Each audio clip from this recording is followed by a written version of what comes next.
Hi guys, welcome to all CBTs. My name is Faith Badro, and today we're looking at 40 likely IGCSE Biology questions. Sit back and relax, we'll be right back.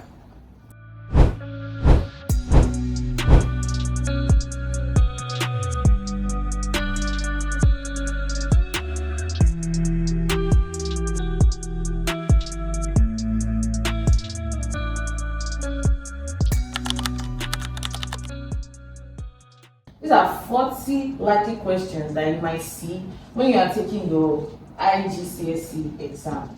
Now, the first question, number one, which structure controls what enters and leaves the cell? Now, they are trying to tell us that they want to know our understanding about the cell. Now, do you know what the organelles that are found in the cell? Do you know their functions? So now they are trying to ask us that which of these organelles is controlling what enters and is leaving that particular cell. Now, we know that we have our plant cell and we have our animal cell. Let's take our animal cell as an example. Let's say this is our cell, and this is the nucleus. Let's say this is your food vacuole. So let's label what is in our options. Now, this barrier is called the cell membrane. Then this can be said to be our nucleus. Then the liquid parts of the cell where reactions occur can be known as the cytoplasm. And let's say this is our vacuole. Now, the vacuole can be your food vacuole, can be your water vacuole, or depending on the organism. Now, the organelle that controls the structure that controls the movements of substances in and out of the cell is the cell membrane, because it is the one that covers the cell.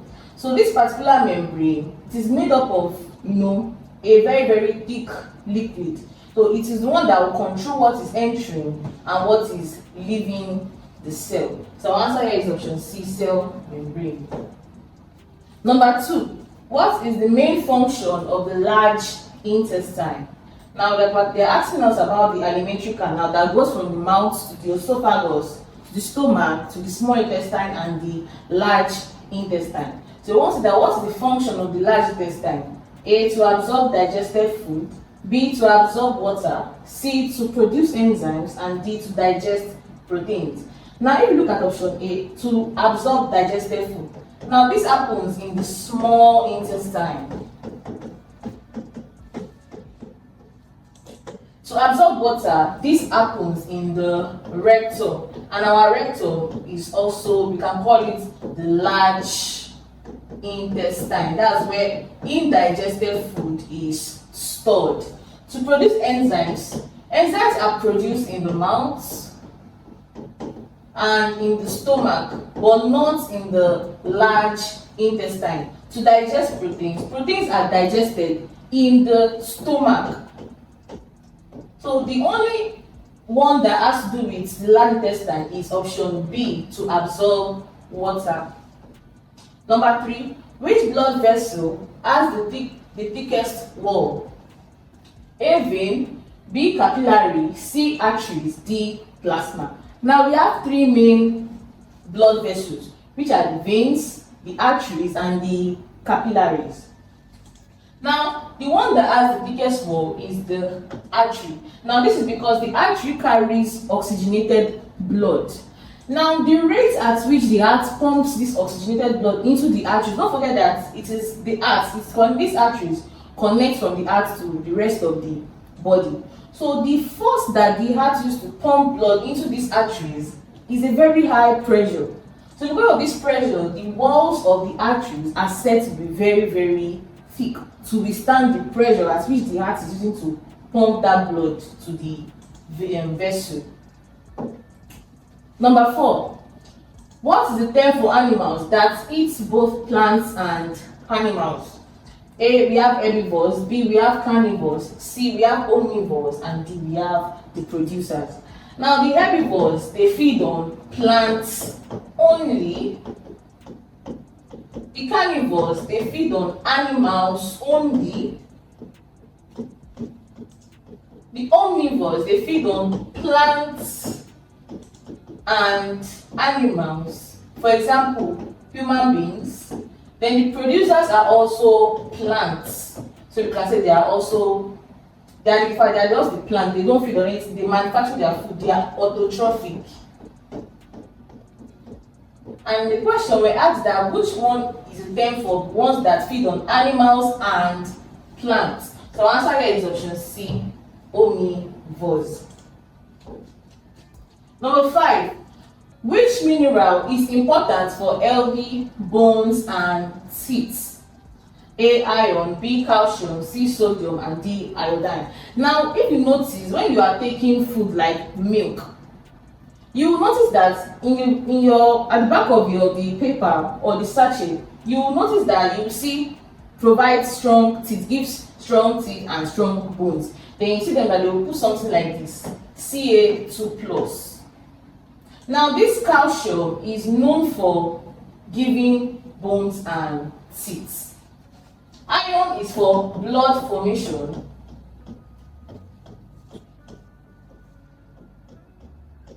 Sodium is just for the chemical process in the body, smooth chemical process.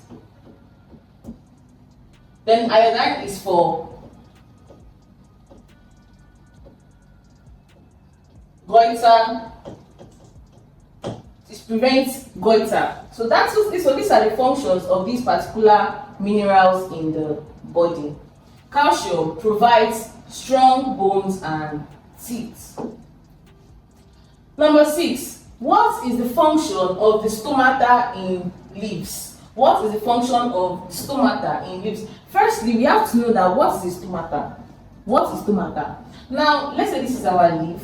Now, these stomatas, they are the microscopic openings that we cannot see with our naked eye, but they are found inside the leaves. And why are they in the leaves? Because of gaseous exchange. So that during photosynthesis, CO2 can enter these leaves and oxygen can also leave these plants. So this is why the stomata exists. Now, option A, we have to absorb minerals. B, to transport food. C, to allow gas exchange. D, to produce seeds. The answer here is option C, to allow gas exchange. Number 7, which organ produces bile? Now, we have to know what is bile. Now, if you are conversant with, when you kill animals like chicken, you see something like it's greenish, and they tell you that this particular thing must not spread around chicken, if not, it's going to taste bad. And that particular greenish thing is the bile. Now, that bile is used in the digestion process. It's used normally when you digest fats. They are always in clumps, big clumps. Even if you drink your oil, when it gets to your stomach, it becomes in big clumps. So this bile is what will be secreted to split them into smaller pieces so that the digestion can take place easier. So after bile, they will now look something like this. They will look very small. It will expose them, so they have a larger surface area. And the organ that produces this particular bile is the liver, and it is stored in the gallbladder. Now, most of the time, your question might come in on that form. They can ask you that which organ stores bile. So you will be able to differentiate between the organ that produces this bile and the organ that stores the bile. Number 8, which part of the plant anchors it to the soil? Which part of the plant anchors it to the soil? Now, let's say this is our plant. Your plant looks like something like this. This is your roots. Then this is the stem. Then we have the leaves. This is how your plant is supposed to look like. Now, obviously, let's say this is your soil. Now, you know that this is our roots. This is our stem. This is our leaves. Now, between this leaf stem and the roots, the one that anchors this plant to the ground is the root.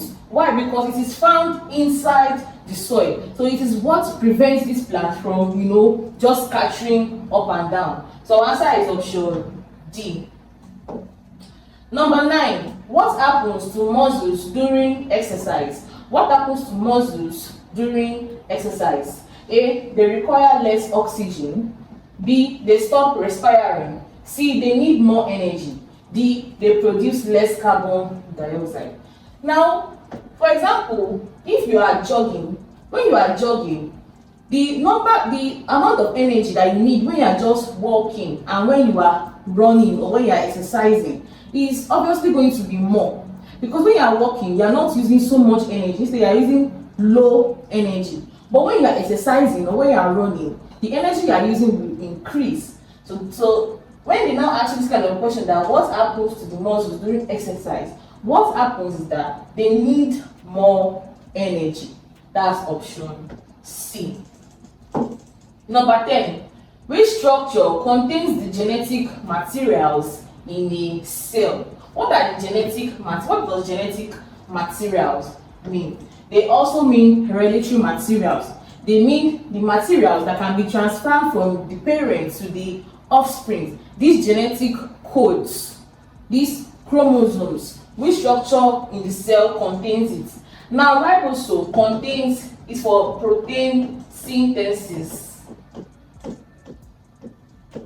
So this is where protein is synthesized in the cell. The ribosome does not have anything to do with genetic materials. Nucleus contains things like DNA and so on and so forth. Now, if you notice, this your DNA, it is a genetic material. The genetic material. So you can say yes, the nucleus contains genetic material. Cell membrane is just what covers the cell. The vacuole is where water or food enters the cell from. So our answer here is option B, the nucleus. Number 11. Which process moves water through a partially permeable membrane? A. Respiration. B. Diffusion. C. Osmosis. And D. Digestion. Now, because of the fact that the statements partially permeable membrane, we know that we are either looking at diffusion or osmosis. But now, what we can use to narrow down the answer, whether it's diffusion or osmosis, is the water. When you see water and you see partially permeable membrane, we are talking about osmosis. Why? Because diffusion has to do with only gases and osmosis has to do with only water. That's different between diffusion and osmosis when we are talking about it in the context of partially permeable membrane. So the answer is option C, osmosis. Number 12. What is the main function of the rib cage? Or you can say the ribs. A. To digest food. B. To protect the heart and the lungs. C. To produce blood. D. To help absorb nutrients. Now know that this rib cage is found in the chest area where our hearts and lungs are situated. So because of that, we can say that our ribs are for protection. It protects from, let's say you bump into a wall. This rib cage is what blocks the impact from reaching the heart or the lungs. So our answer here is option B. Number 13. Which group of organisms breaks down dead plants and animals? Which group of organisms break down dead, emphasis on dead plants and animals? A. We have producers. These ones are the plants. They manufacture their food. They don't have anything to do with dead plants or animals. Consumers are the ones that feed on. We have the primary consumers, we have the secondary consumers. So the consumers are what feed on plants. Now we have the decomposers. Now these decomposers, when these plants, they've grown, when the consumers, feed on these plants. Now when these consumers, when they also die, these decomposers can now start their own feeding. Now they feed by breaking down these dead plants and animals into smaller forms that can be absorbed. So our answer is option C, decomposers. And examples of decomposers we have is mushrooms.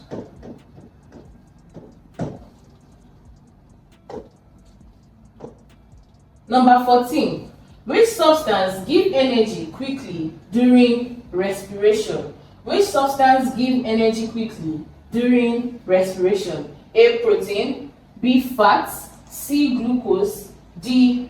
Vitamins. Now, we all know that respiration, this is when food, this is the process by which food gives energy at the cellular level. Now, if we want to write the equation for this, our respiration, we can say that 6O2, that's oxygen, plus C6H12O6, which is our glucose, to give 6H2O plus 6CO2 plus ATP. Now, with this equation, we have seen that glucose in the presence of oxygen is what will give us water, CO2, and energy. And this question, we asked that which substance gives energy quickly during respiration. So our answer is this part, this C6H12O6, which is our glucose, because it is already in the smallest form. So immediately it does not need to be digested. Immediately it is taken in, it will just provide the energy that is needed. This is why when you are running, they give you glucose, because it is readily assimilated.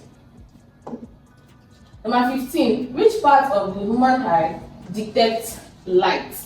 A. Retina, B. lens, C. the cornea, D. the iris. Now, the part of the human eye that detects light is the retina. Retina is the pathway that light enters the eye.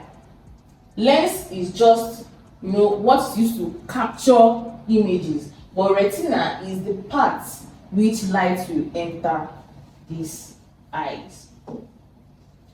Number 16. What is the role of the placenta during pregnancy? What's the role of the placenta during pregnancy? A. To digest food from the baby.